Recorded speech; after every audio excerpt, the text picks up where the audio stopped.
Jimi Hendrix, Patti Smith, The Doors, The Grateful Dead, Tom Petty, Bruce Springsteen, David Bowie, R.E.M., Iggy Pop, The 13th Floor Elevators, Bon Scott, Joe Strummer, and Bill Murray. The one overlap between them all is that they've covered the song Gloria by the band Them. And no Bill Murray being included isn't a mistake. It's a straightforward garage rock staple and one of countless rock songs written about a woman. But why? Why does everybody cover this? And why does it sound so good regardless of who's playing it? What is it about this short, at first glance, quite innocuous song by a band that most people only remember as what Van Morrison was doing before his solo career? Well, the first thing is that it's a pretty good song. But that's probably not a satisfactory enough answer, so I guess we'll dive deeper and go back to the start of it. Penned by Morrison in 1963 while he was in Germany, upon returning home to Ireland he began performing the song live with his new band Them, who went on to record and release it the following year for a single, interestingly enough, as the B-side. Somehow that wasn't even the headliner there. That A-side was a cover of the traditional blues song, Baby Please Don't Go. And at the time in the UK, that one was the standout, peaking around number 10 and hovering in the top 20 of the singles chart, while Gloria didn't even touch it. It wasn't until the next year in the US that the B-side was getting some attention, being played on West Coast radios. And over there, the first alluring layer to the track was its ties to that garage rock sound. Rock bands in general were still fairly new at the time, but especially through the lens of the vast range of music genres we know now, a lot of those bands feel pretty squeaky clean, but bands like Them managed to come across as more dusty and amateur, whether or not the musicians really were. The production isn't as clean, performances not as refined, guitar tones a little harsh, and in the case of Gloria, the drums at the end nearly sound like he's banging on buckets he found in the attic. And it's great. It's a genre that punk basically evolved from. It's very inviting to any musician regardless of their skill. The whole term garage rock basically implies that anybody can pick up a guitar, learn 3 chords, and start playing music in their garage, which is exactly what this song inspired in people. So while Gloria didn't invent that style per se, as an early piece to it and a clear highlight, it benefited from its own imperfection. Soon after catching on in the US in that way, there were a few bands that recorded covers, but the most notable point was when it got the attention of Chicago band The Shadows of Night, who sent through this version with a slightly tightened up, stronger stereo sound, and that release was the first big boost to the song, because both versions then entered the Billboard Hot 100 that year, with the original getting to 75, and The Shadows of Night all the way up at 10. From there, the floodgates fully opened. When looking at studio recordings and live performances, just looking through the 60s entirely, you've got King Bees, Patrick Sampson, Gerhard Dlugi, The Midnighters, Willie Hobbs and the Dirt 4, The Dimensions, The Human Beings, The DJs, Los Monstros, 13th Floor Elevators, Los No, Sandy Nelson, The Outsiders, Mod and the Rockers, Blues Magoos, The Beatniks, Teddy Robin and the Playboys, Delphini, and Jimi Hendrix, among plenty others. Several of those are artists where the fact that they covered Gloria is the only thing keeping them from fully disappearing from music history. But still, each of these versions offers something interesting to the song, whether it's turning it a little psychedelic, adding horns, being a fully instrumental cover, or predominantly in a different language. In that period, there was also even a gender-swapped version by the Bells that changes to M-E-L-V-I-N.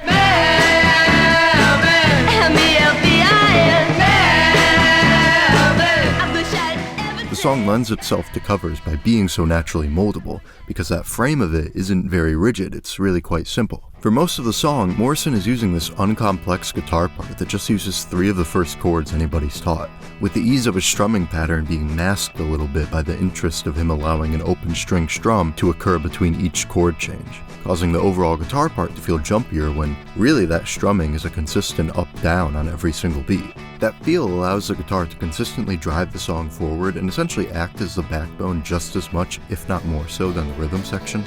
I want to tell you about my baby. You know she come around. Also, the song doesn't necessarily demand a certain quality to the singer's voice in order to be effective either. A clean, well-controlled, soulful voice can fit, but just as well with the amateur, screaming, out-of-tune punk rockers. Really, it's more dependent on charisma than it is vocal skill or a specific style. Even the way vocals are placed within the track have plenty of wiggle room, with only the chorus chant of Gloria being very well chained to specific timing. When performed, other lines sometimes trail into sections that were originally purely instrumental. It's obvious that Gloria isn't something that completely falls apart if you aren't sticking to the script. And in those ways, it accomplishes a similar vibe to those traditional blues songs from like the Leadbelly era, the sort of thing that plenty of 60s groups like Creedence Clearwater Revival would play a lot, where the originals don't feel incomplete necessarily, but there's room in it to be filled out, swap pieces around, or easily adjust however you please, whether it's instrumental changes, dynamics, lyrics, or whatever.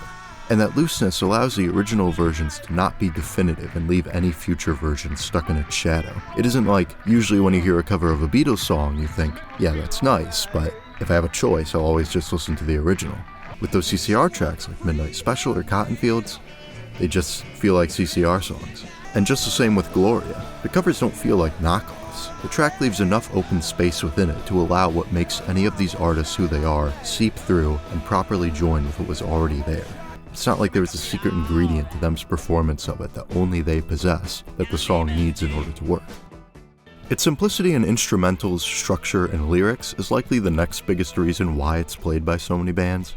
It's easily recognizable and not tough for musicians to learn a passable version of.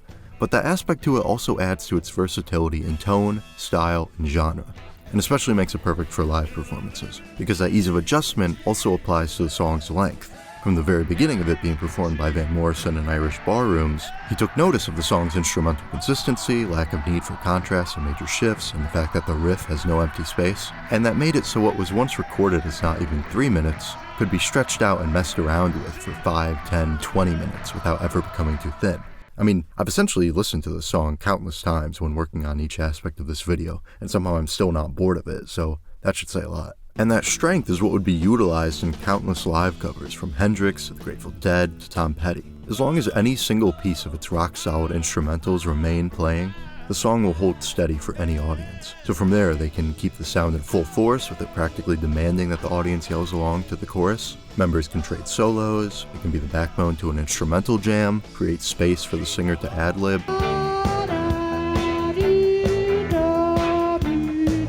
or even settle down into the background while they more casually speak to the audience. It's a song that, even when played by highly refined musicians, maintains a friendly, casual nature. Like the Grateful Dead would use it in such a playful way, where they would begin spelling out Gloria, but maybe get as far as G-L-O-R before stopping with Wait a minute. and then starting it over again.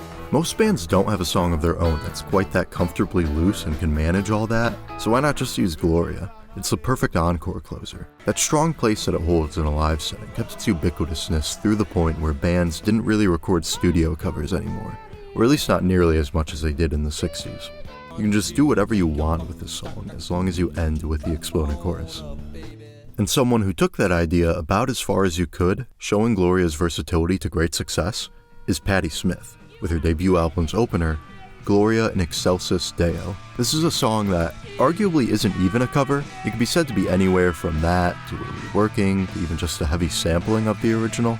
The only section directly pulled from it is the chorus, spelling out and then chanting Gloria, which doesn't even occur until over 3 minutes into the song.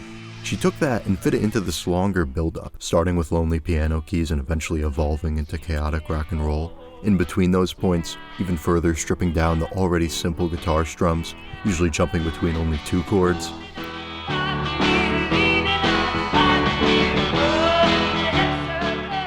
With most instrumental flourishes happening around the guitar instead. Lyrically, the idea of lusting after this woman known as Gloria, who you see outside your own little world, is tied to, or even entirely representing, this feeling of intense freedom. And Patti Smith as a narrator displays that further by properly having the roughness in her voice that the original called for, but using it in an even more manic way, making sounds that aren't even words, slurring her speech, snarling, stretching her lines to the brink.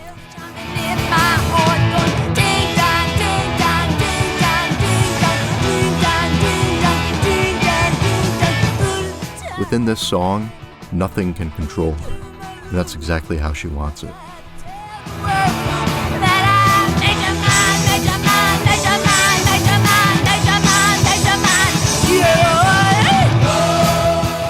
If there really is a perfect or definitive version of Gloria, it's almost always said that Patti Smith made it. And it is my favorite as well, but the natural dirt and freedom to Patti Smith's sound pretty much goes against the whole idea of perfection. Thematically, it rejects the idea of being fenced in or resting in the shadow of someone even as big as Jesus, with the iconic opening lines, "Jesus died for somebody's sins, but not mine."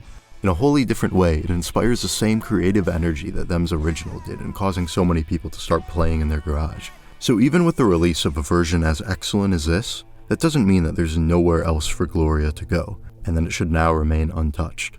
Given how much she was able to comfortably stray from the original, and how the song is able to feel so at home with any band that covers it, it's difficult to not think that this version is just one of various possible excellent songs that Gloria can be the vehicle to arrive with. So all those bands were right to cover it, and more should keep that up, because everybody can make this song their own, just as long as you eventually come back around to spelling out Glor,